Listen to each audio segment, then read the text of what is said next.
My people, we're reunited and it feels so good. Welcome to the digital space that we're going to be spending the next, I don't know, maybe 20 to 30 minutes in together. So here's the deal. I will not be with you live and in person for this lesson on 10.1 sequences, series, and sigma notation. Oh my. So what I decided to do is record a video for you to kind of walk through some of my thoughts and my observations as we go through the notes. The first thing that you're obviously going to need is this video, and you're going to need a copy of the notes, which your teacher should have. If you're not in my class or have never even have any idea who I am, you can kind of go through this and take notes on your own as you go through it. Having the notes in front of you will be easier, be a little bit less writing, but it's not a requirement. Okay. So here we go. We're starting chapter 10, and our topics for today are really kind of three things. We're going to talk about sequences, we're going to talk about series, and we're going to talk about sigma notation. Don't be afraid. It sounds more overwhelming than it really is. Okay, so let's jump right in. Okay, so here we go. So let's talk for just a minute about what a sequence is. Okay, so an infinite sequence, there's that word that we're talking about, an infinite sequence is a function whose domain, n, is the set of all natural numbers. Okay, natural numbers are like the counting numbers that you would have learned in preschool. Okay, and 0 is not included in the natural numbers. And it can be written as f of 1 equals a1 is how we'd say this, a1. Okay, so notice how that's subscript 1, and that's the notation that we're going to use all the way up to an, okay, where an denotes the nth term. And that just means you can pick really any natural number, any whole number, any positive whole number for n. So, for example, we could say A23 would be the 23rd term in that sequence. And the sequence, just imagine just a list of numbers that follows a pattern is what we have in a sequence. And we kind of see that here in our first example. So example A says, find the next 4 terms of the infinite sequence. What infinite means here, the significance of that is that we can continue this pattern on forever. We can never stop doing this pattern if we wanted to. Okay, so we look here and we see the first 4 terms of this pattern. Just so we're all in the same place. So A1 would be 3, A2 would be -1, A3 would be -5, A4 would be -9, and so on. Okay, so that's the kind of the notation that we're going to use. So the first thing we got to decide here is what is the pattern. Okay, so we got 3 to -1 to -5 to -9. It wouldn't take you long to deduce that the pattern here is actually the previous number minus 4. Okay, previous number minus 4. So if we continue that pattern for the next 4 terms, okay, what would come after -9? Well, we do -9 minus 4, so our next number there would be -13. That's the 5th term. So we have to get 4 more terms. So that's -13. Subtract 4 more gets us to -17. Subtract 4 more gets us to -21. And the next term would be -25. Now those are just the next 4 terms. Like I said earlier, infinite sequence means that we can go through this forever and ever and ever, just subtracting by 4 over and over and over again. Okay? So this is an example of a sequence. I've kind of reviewed with you a little bit about the A notation and kind of what that means. Okay? So here's another application of this. We've looked down at example B. It says find the first 4 terms of the sequence given by the explicit formula an equals n to the 3rd plus 1. Now this is underlined for a very specific reason. This is one of the 2 ways that sequence can be formatted. Okay? Explicit formulas are formulas for your sequence that do not require you to know any of the other terms. The only thing that explicit formulas, sequences that are written in explicit formula notation, require you to have is the n value. That's all that you see there. Okay? Yeah, we're taking it to the 3rd power and we're adding 1, but there's no other values that you need to know to evaluate this other than the n value. Okay, so it asks us for the first 4 terms. So the first term is going to be A1.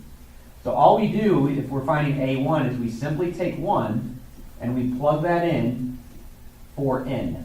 So that ends up being 1 to the 3rd plus 1. Well, then we just use some simple algebra to clean that up. 1 to the 3rd is 1. 1 plus 1 is 2. So we would say the first value of this sequence is 2. Now let's move on to the next one, A2. So anywhere we're seeing n, we replace that with a 2. So 2 to the third is 8.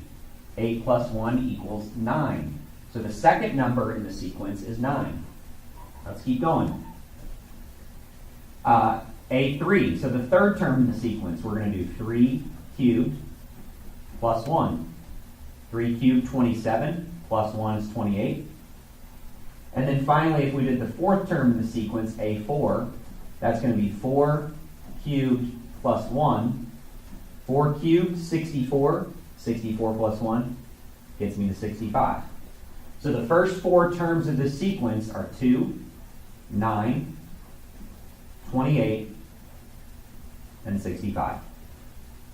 And again, you could continue doing this forever and ever and ever because this is an infinite sequence. And again, explicit formula, the explicit formula, all that means is it's written in terms of n and nothing else. Okay? Well, not all of your sequence will be given or defined as explicit. Some of them will be what are called recursively defined. Okay? Recursively defined sequences give one or more of the first few terms and then define the terms that follow using those previous terms. Okay? The term denoted a n minus 1 represents the term immediately before a n. I highly suspect that none of that really makes sense to you right now. So I promise you when we do this example that it will make a lot more sense. It makes a lot more sense to you. Okay, so here we go.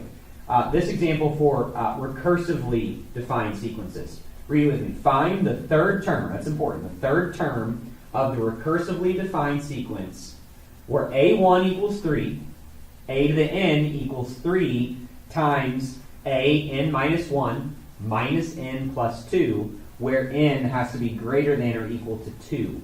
Okay? Now here's the biggest reason why this is recursively defined and not explicitly defined. Okay, notice here. If this were explicitly defined, the only variable that would be in your equation here would be n. But obviously you can see that this formula requires you to know some of the previous numbers in this sequence. Okay, we have to know a n minus 1 means what was the number that came right before the term in the sequence that we're trying to find. Okay, so it's asking us here to find the third term of the recursively defined sequence. So here we go. Let's see if we can go in order here. Unfortunately, there's no quick way with these to actually just jump to 3, okay? Because you could plug the 3 in for n, okay? But the problem with that is this requires you to know what a of 3 minus 1. So this would simplify to a of 2. So we don't know what that is yet. So a1 is 3. So then we have to find a2. And watch this. Be careful with this. Okay? If you've been confused in everything I've said in the last minute and a half, watch this. This is the part. If you can get this, you're going to be set. Okay? Here's what I need to do. 3a to the 2 minus 1. I replace this n with the 2 because I'm trying to find a2. Minus 2 because that's my n value. Plus 2. All right, so now let's clean this up a little bit. So what this simplifies to is this is really asking you to do 3 times a1 minus 2 plus 2. Well, we know this problem defined for us that a1 equals 3. So anywhere where I see an a1, I can replace that with a 3. So this becomes 3 times 3 minus 2 plus 2. 3 times 3 is 9. 9 minus 2, 7. 7 plus 2 gets me right back to 9 again. So the second term in the sequence is going to be a 9. Now, that's not what the problem asks you to do. It asks you to find the third term of the sequence. So we need to next find a3. Okay? Well, when we find a3, we're going to need to do 3 times a of 3 minus 1 minus, not 2 anymore, it's minus 3 because our n value here is 3 plus 2. So if we clean that up, that becomes 3a2 minus 3 plus 2. And a2 is talking about the second term in the sequence, which we just did the work for that. It equals 9. So we end up getting 3 times 9 minus 3 plus 2. 3 times 9 is 27. 27 minus 3 is 24. 24 plus 2 gets me 26. So there is your answer. The third term in this recursively defined sequence is 26. Okay? Again, before I move on, man, let me just make this, try to say it another time. Explicitly defined, I'll go back, explicitly defined sequence don't depend on any other numbers in the sequence. Okay, notice the only thing that you need is n. If you're recursively defined, it requires you to use one of the other terms in the sequence. Okay, that's the biggest difference between those two. Okay? All right, here's one for you to try. It's really similar to what we just did. It says find the fifth term of the recursively defined sequence. I know it's recursively defined because as I look at how it's defined, it requires me to use one of the other numbers in the sequence. Okay? So what you're going to do is you're going to work this out, and you're going to find all the way up to the fifth term of the sequence and see what you can get. So pause the video now. Try this on your own, just like what we did previously. Pause it now. Work on it. Try to select the answer choice that you think is the best. And turn the video back on when you do, and we'll go through it. Okay, we're back in action. Hopefully you had a chance to do this, and you actually paused the video like I told you to. If not, man, this is kind of awkward because you're just blazing right through this. It's no big deal. It's not as awkward as me doing this lesson in a room that is empty. Okay, it's very awkward to teach an empty class. Okay, so here we go. Let me try to catch up to where you guys hopefully are in this problem. So we've got to go through this. Now we know that A1 is 28. Okay, now I did a little bit of this work beforehand, so I'm going to kind of move pretty quickly through this. I got A2 to be 18. I got A3 to be 13. I got A4 to be 21 over 2. And then I got A5 to be 37 over 4, which is answer choice C. Now let's say you didn't get those. You're like, well, can you show us how you did that? Okay, I'll show you how I got this first one. And if you can understand how to find A2, you should be able to find all the other ones. Okay? So if I want to find A2 equals 1/2 A2 minus 1 plus 4. Okay? So that means this becomes A2 equals 1/2 A1 plus 4. Well, the A1 value is 28, so this really becomes 1/2 times 28 plus 4. Half of 28 is 14, so 14 plus 4 is where I got that 18 from, right here. You repeat that same process 3 more times to get your A5 value. Okay? All right, here's our next problem. So now we're going to write an explicit formula for each recursively defined sequence. Okay? So these are defined recursively, but what we want to do is we want to get to the explicit form, which means it doesn't require you to know any of the other terms in the sequence. Okay? All right, so here's how I'm going to approach this. What I'm going to do is I'm going to make a table of values. So I'm going to pick some different n values, and I'm going to figure out the corresponding values in the sequence. Okay, so obviously we'll start when n is 1.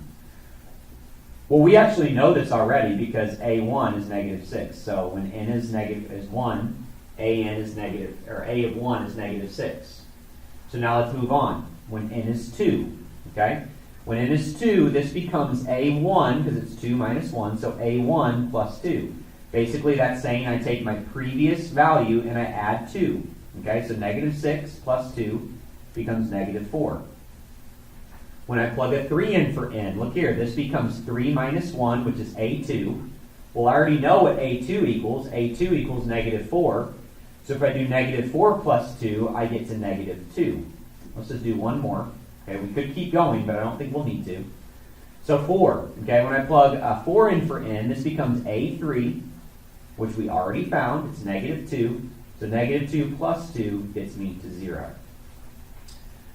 So now, if you had a good Algebra 1 teacher, you should be able to write a rule for this set of data. Okay? What you should notice here is the difference between the terms is constant. We add 2 each time we increase our n value, and it stays the same. So what that indicates to me is that this is going to be a linear relationship. Again, if you had a good Algebra 1 teacher, that's not surprising to you. This is a linear relationship. In fact, the plus 2 is my constant rate of change. Okay, so here's what we're going to do. That becomes the slope. So we're going to do slope times n. Now I'm going to stop there for just a minute. If I stopped here, this formula will not work for this sequence that we see here, because watch what happens. If I plug 1 in for n, what's 1 times 2? Not -6. I don't know what you said or if you said anything at all. Okay, if you're in a public place, it might be awkward to actually answer these questions out loud. But hey, go for it. Okay, go for it. Math is more important than being cool. So, actually, I would say you can be cool and do math at the same time. All right, I'm getting distracted. Okay, so when we plug a 1 in for n, we do 2 times 1, which gets me 2, which is not -6. But what I can do to that is I can say, okay, 2 times 1 gets me 2, but to get down to -6, all I have to do is subtract 8. So that's a working theory on what this might be. Let's try it on another one. Let's try it for 2. 2 times 2, if I plug that in, 2 times 2 is 4. 4 minus 8 would get me -4. Man, I like where this is going. Let's try 3. 3 times 2 is 6. 6 minus 8 does in fact give me -2. So that would be a perfect example of what your explicit formula for this sequence would look like. Now I'll tell you before you even start B is a lot more difficult than A was. Okay, so let's do this. So we're going to set it up the same way. We're going to do n values, and we're going to figure out what those values are in the sequence. So when n is 1, A of n is 3. That's defined for us in the problem. Okay? When n is 2, I plug a 2 in right here for n. So that becomes A1. So 2 times 3 becomes 6. Okay? Now when I do 3, this becomes A of 2. So 2 times 6 is 12. Okay? When I keep going on to 4, I'm going to do A of 3, which is 12 times 2, which becomes 24. Now we could keep going here. Now what I look at here is I see the difference here is not a constant difference. What I'm doing is I'm multiplying by 2. I'm multiplying by 2. So when you're multiplying by a constant, this is going to actually be exponential. Okay? So what we can do here is watch this trick. Okay? Watch this trick. We're going to start with 2, and we're going to raise that to the n minus 1 power. Now let's just think about this for a minute. Okay, so let's take 1 for example, when n is 1. If I plug a 1 in for n, that's 1 minus 1, which is 0. 2 to the 0 power does not work because I need that to be 3. 2 to the 0 power is 1. That does not equal 3. So what I could probably try here is let's try plus 3. Okay, and let's check it again. So when I plug a 1 in for n, 1 minus 1 is 0. 2 to the 0 power is 1. Oh, that was silly. It shouldn't even be plus 3. That doesn't do it. You probably already knew that. We're probably confused. Okay? It should actually be plus 2. Okay? So this value, if I plug in 1 for n, 1 minus 1, 0, 2 to the 0 is 1. 1 plus 2, that works. That gives me 3. Now to make sure, let's check it with another one. Okay, so we plug 2 in. 2 minus 1 is 1. 2 to the first power is 2. 2 plus 2 is 4. Oh, but we wanted it to be 6. So we have a problem. We know that plus 2 is not a good strategy to make this work. So let's try something else. What if we tried multiplying by 3? Okay, so let's try that. If I plug a 1 in for n here, 1 minus 1 is 0. 2 to the 0 would be 1. 1 times 3 would get me 3. Works for the first one. Let's try the next one, 2. 2 minus 1 is 1. 2 to the first is 2. 2 times 3 would be 6. Uh-oh. Now we're getting there. Let's try 3 just to make sure. 3 minus 1 is 2. 2 squared, 2 to the second power is 4. 4 times 3 is 12. There is your explicit formula for this sequence. Admittedly, B is a lot more difficult than A. But again, what I noticed here is I noticed that the difference between the terms was constant multiplication, okay, which indicates to me that I'm going to have something that's exponential. Okay. All right, here we go. This is going to give some of you fits. Okay, so this might be a good idea to at least pause the video and read it on your own. You might not want to copy it all down, but I would definitely at least pause it and read this. Okay. So suppose that a stem has to grow for 2 months before it is strong enough to support branches. At the end of the second month, it sprouts a new branch and continues to sprout one new branch each month.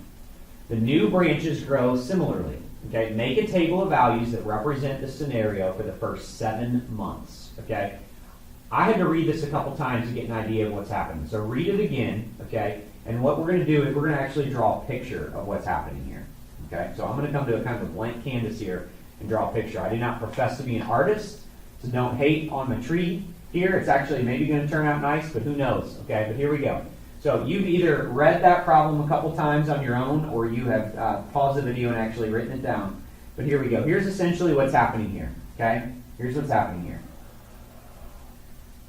It takes this tree 2 months to grow a branch. So the numbers that I'm going to write here are going to represent the number of months. So let's just say that this branch that came out from the ground, okay, this little seed that was planted that grew up, okay, into a branch, took 2 months to get to this height, okay? So what that basically means is, let's do a table on this page so you can see it. So we're going to do months, and we're going to do branches, okay? So the first month, how many branches do you have? Hopefully you said 1, okay? The second month, how many branches do you have? Well, you still only have 1 branch because the problem told us that it takes 2 months of growth before a branch can sprout off another branch. Now here's where it gets interesting. Watch what happens in month 3, okay? In month 3, this original branch is finally big enough to sprout off a new branch. So I'm going to put a 3 next to that branch. That was grown in month 3. So now what we do is we can count the branches. We've got the original stem plus the new shoot that becomes 2 total branches. Okay? 2 total branches. So now watch what happens in month 4. In month 4, the original branch is strong enough to shoot off another new branch. Because remember, the problem says after 2 months, each one of these branches is going to produce its own branch 2 months later. Okay, so after month 4, we've sprouted off a new branch from the main stem. So now let's count 1, 2, 3. So we're up to 3 branches. Okay? Some of you are probably like, oh, we figured out the pattern. It's just going to be +1 from what we had previously. Month 5 is going to challenge your idea on that. Okay, so here's why. So in month 5, we'll make this branch a little bit longer. In month 5, the original branch sprouts a branch. But then what we have to do is we have to go back to that same branch that was the first off of the main branch. Now that branch is 2 months old, which means it sprouts a branch in month 5. So month 5 actually saw us increase by 2. Okay, it saw us increase by 2. So now if we count, we have a total of 1, 2, 3, 4, 5 branches in month 5. Let's go on to month 6. Okay? In month 6, here's what happens. The original branch grows a new branch. Okay? The first branch off of the original at 3 months actually grows another branch at 6 months. And then we go over to the second branch off the main tree. Now it's ready to grow a branch. So there are actually 3 branches grown in month 6. So if we count those, we've got 1, 2, 3, 4, 5, 6, 7, 8 branches were grown in month 6. Okay? If we want to get really crazy, we could keep going for month 7. I'm kind of running out of room in my table, so I'll come down here. For month 7, let's see what happens. Okay? For month 7, let's see what happens. In month 7, we get a new branch off the main stem. Okay? The branch that grew at month 3, it grows another branch. The branch that grew in month 4 grows another branch. And now what happens is all the new growth in month 5, they're ready to get a new branch. So we got another branch there and another branch there. And if we count up all this mess, it's a lot to count. We have 1, 2, 3, 4, 5, 6, 7, 8, 9, 10, 11, 12, 13. We have 13 branches. Now we could go on to 8, but that's a lot of branches that you're going to have to draw. Okay, and what we can actually do is if you pay close attention, you can see a pattern that happens here in the number of branches. Okay, the pattern that I see here is I see that each month is the sum of the previous 2 months of branches. Okay, here's what I mean by that. Look at month 3. 2 is the sum of branch in month 1 and branch in month 2. So 1 plus 1 is 2. Then move on to month 3.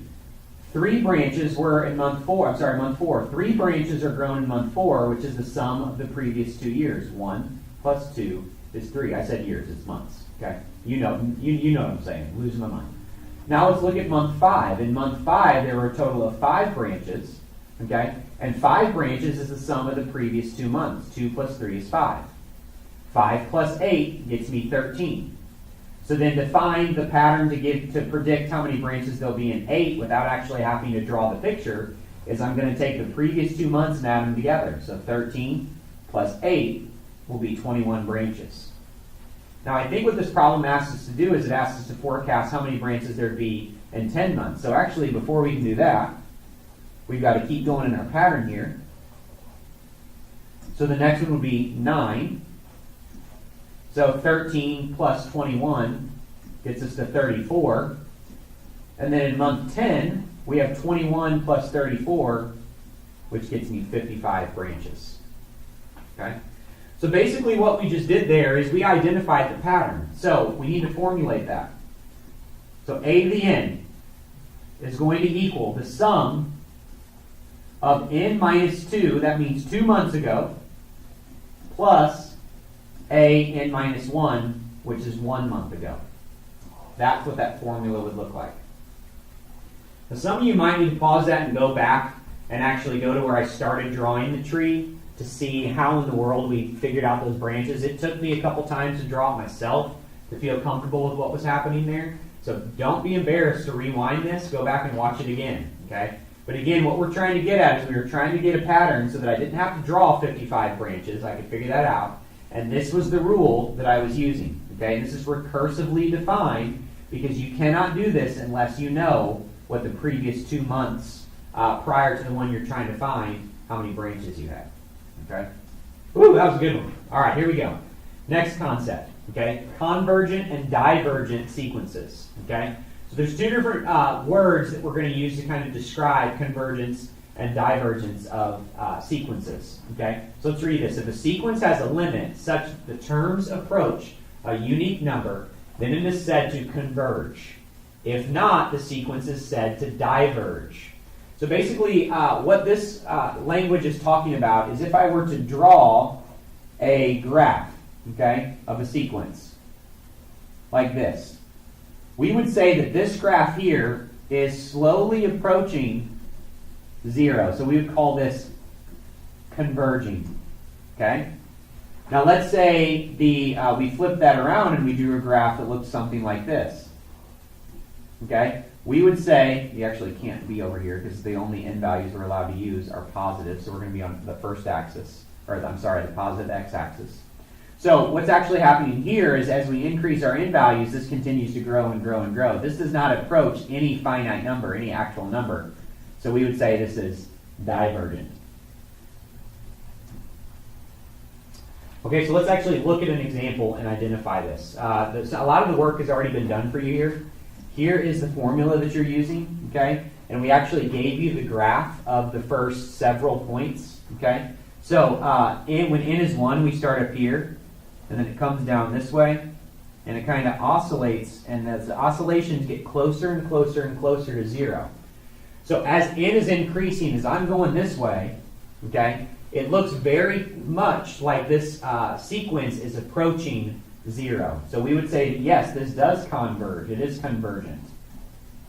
And we'd say more specifically, it's convergent to 0.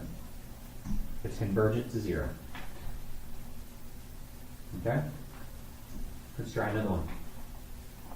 Here's 2 more to try. Okay, so these ones say determine if the sequence is convergent or divergent. Okay? So what we're going to have to do is we're going to have to identify, we don't have a graph here. Okay, so we're going to have to collect some data points ourselves. Okay, we're going to have to collect some data ourselves. So let's do A1.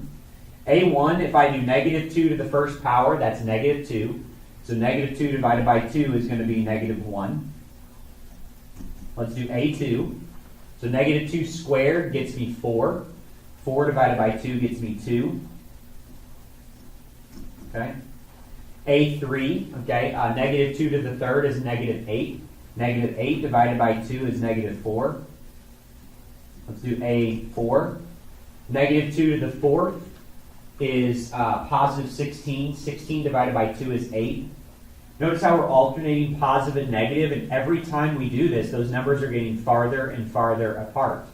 Okay? So it does not look, as we're increasing our n values, we're getting farther and farther apart. That does not, to me, seem like we're converging, we're approaching one number. So this is an example that is divergent.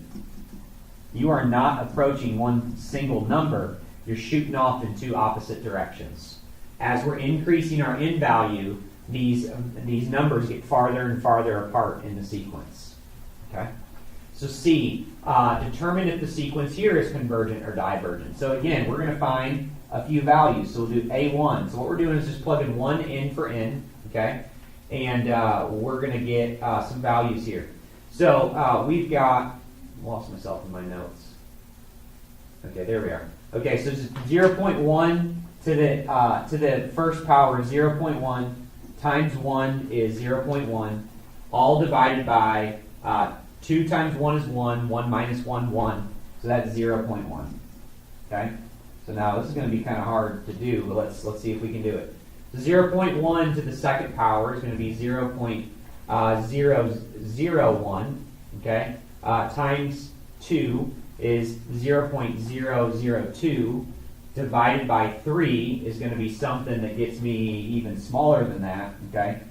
So I don't have a calculator with me right now. I should, to be able to plug that in and figure out what that A2 value is. But you can go through and you can see and identify that a couple of those A values, as you go through them, A2, A3, A4, you're going to find that they oscillate a little bit, but they are converging, and they're convergent towards 0. So I should have a calculator on me right now. I don't. I'm actually connected to a headset, so I can't even run and get one right now. But I trust you and your calculator skills to be able to identify A2, A3, and A4, and you'll pretty clearly see that that's convergent to 0. If you don't believe me, that's good. Try it yourself. Okay, here we go. Next, we're going to kind of transition to away from sequence, and now we're going to talk about series. So series basics. Okay, a series is the indicated sum of all the terms of a sequence. So a series requires you to have a sequence first, but this is another S word that's really important. It's going to be the sum of all the terms of that sequence. Okay. Now, somebody out there is probably thinking, well, didn't you say that these sequences are infinite? They can go on and on forever. So how can you add up infinitely many terms? And what we'll do here is we're going to find what are called partial sums of a series. Okay, so what you see in this problem, it says find the fifth partial sum of an equals n squared minus 3. Here's one way that we're going to notate this. We're going to do S5. S5 is essentially going to ask you to find the sum of the first 5 terms of this series as defined by n squared minus 3. Okay? So really what it's asking you to do is A1 plus A2 plus A3 plus A4 plus A5. Previously we would have found A1, A2, A3, A4, and A5, but the only difference with the series is now you're going to take those 5 elements and you're going to add them together. Now why is it 5? Simply because that's how the problem defined it. That's for the fifth. Okay? So here we go. We're going to go through and we're going to find these values. So A1 is going to be 1 squared minus 3 plus A2. That's going to be 2 squared minus 3. A3 is going to be 3 squared minus 3 plus A4 is 4 squared minus 3. And A5 is 5 squared minus 3. I'll let you go through and add all those up. Okay? You can do some of the arithmetic on it. This video is taking way too long, so I'm going to try to speed it up a little bit. But what we should get is we add those all together, so the sum of that should be 40. So we would say the partial sum, the fifth partial sum of an equals n squared minus 3 is 40. Okay? You go ahead and try B on your own. It's the same kind of concept. You're going to find S4 of that sequence. So you're going to find the sum of the first 4 terms there. So you can pause this if you'd like and go through and do that. This gets a little bit more spicy because there's fractions involved there. But feel free to use your calculator if you need be. Okay, so pause it now, find those first 4 terms, and add them up. Okay, welcome back. Hopefully you have this. So let's see. We've got the first 4 terms. So I'm going to give you what they should be, just so you know that you're kind of on the right track. Okay, so we should have had 3 plus 3 halves plus 3 fourths plus 3 eighths. Okay, if you did not get one of those, you did something wrong with your formula. Pause it now. Go try to find your mistake. Okay, so if you got those 4 and you added them up, you should have had 45 over 8. Okay. All right, we're making progress. We're almost there. Okay, here's another one. Find the 5th partial sum of this sequence. Okay, of this sequence. Same kind of concept. Pause it now. Find those first 5 terms and add them up and see what you get. All right, welcome back. Hopefully you did that. Hopefully you got answer choice B, which is negative 193. Okay, if you want to see those first 5 terms, I had negative 5 plus 7 minus 29 plus 79 minus 245. If you made a mistake on any of these, I would really challenge you to go back and look. Make sure you're doing negative 3 to the n power. And remember that when n is even, that should be a positive number. And when n is odd, a negative number to an odd power always stays negative. Okay, so you should see this oscillating pattern between negative, positive, negative, positive, negative. The next one would be positive. Okay. All right, sigma notation. And this is the last new concept that we're going to talk about. And it's actually really not even that different than what we've done. Okay, sigma notation is another way of notating essentially what we just talked about. Okay, you're going to use this capital Greek letter sigma, and what you're going to see here is you're going to see a lower a number on the bottom and a number on the top. And what that's going to tell you is that's going to essentially tell you what n values you're starting with and what n values you stop at. Okay? So this is going to make a lot more sense when you see it in the context of a problem. So here we go. Find the sum of 1, starting at n is 1, all the way up to 4 of n squared minus n. Okay, so what that's going to be is we're going to do a1 plus a2 plus a3 plus a4. We're going to take those 4 numbers in the sequence, first 4 numbers, and we're going to add them together. Okay. So what we end up doing is we plug 1 in for n, so 1 squared minus 1 gives me 0. Plus, to find a2, I plug 2 in for n. 2 squared is 4. 4 minus 2 is 2. Plug 3 in for n. 3 squared is 9. 9 minus 3 is 6. And plug 4 in for n. 4 squared, 16. 16 minus 4 is 12. So I have 0 plus 2 plus 6 plus 12, which I get equals 20. Okay? Same concept here on B. Okay, so why don't you go ahead and try B. The one thing that I point out to you is you're not actually starting at n equals 1, you're starting at n equals 2. So on this one, what you're going to find is you're going to find a2 plus a3 plus a4 plus a5. Remember, you're given the starting value here and the ending value here. So go ahead and find the sum of those 4 terms in the sequence. Okay, if you're back with me, you did this, I'm going to show you what you should have had. So we would have had 9 halves plus 12 thirds, which is just 4. I know I formatted that different. If you put plus 4, that's fine. 15 over 4 plus 18 over 5. Okay? You add all those together, you should get 317 over 20. 317 over 20. That's not pretty, but it works. Okay, it's well within what you should be capable of doing. Okay, I know I'm going pretty quick through that, but I really trust your ability to connect the dots on some of the steps that I might be skipping up here. Okay. All right, here's another one. Now this one's a little bit different because this one, the upper limit where you end is actually infinity. Okay, Cozad, are you really going to ask us to write out infinitely many terms in the sequence? And the answer to that is no. Okay, because what you're going to see is we're going to see a pattern develop here that's going to help us deduce what this sum actually is. Okay, so let's start with A1. Okay, so A1 is going to be 3 times 1 over 10 to the first. Plus, let's do A2. So that'd be 3 times 1 over 100. Let's do A3. So that's going to be 3 times 1 over 1,000, because I'm just changing my n values to get my powers of 10. So I would tell you that we can stop here and see what happens. So 3 times 1/10 is 3/10 plus 3 100ths plus 3 1,000ths. And then if we go back to 6th grade and convert these these fractions to decimals, we have 0.3 plus 0.03 plus 0.003, and so on. You can kind of identify the pattern that's happening here. We can continue this on forever. But we actually don't need to, because what we actually do, if we add these first three together, we get 0.333 that would be repeating. Does anyone out there in cyberspace know what 0.3 repeating is as a fraction? That's right, it's 1/3. So this sum, even though it goes to infinity, this sum is actually going to, all these numbers, if you add up all the sequence in this series, all the sequence in this formula here, you're going to end up getting 1/3. Here's my sum. Last thing for you to do is, on your own, you're going to go through and you're going to find the sum of the first 5 terms of the sequence.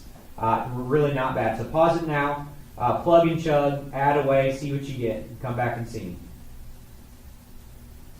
Okay, you're back. I kind of suspect that at this point a lot of you did not even try to do this. You think you either got it or you were so burnt out in this almost 40-minute video lesson. You should have gotten 2:15. Okay?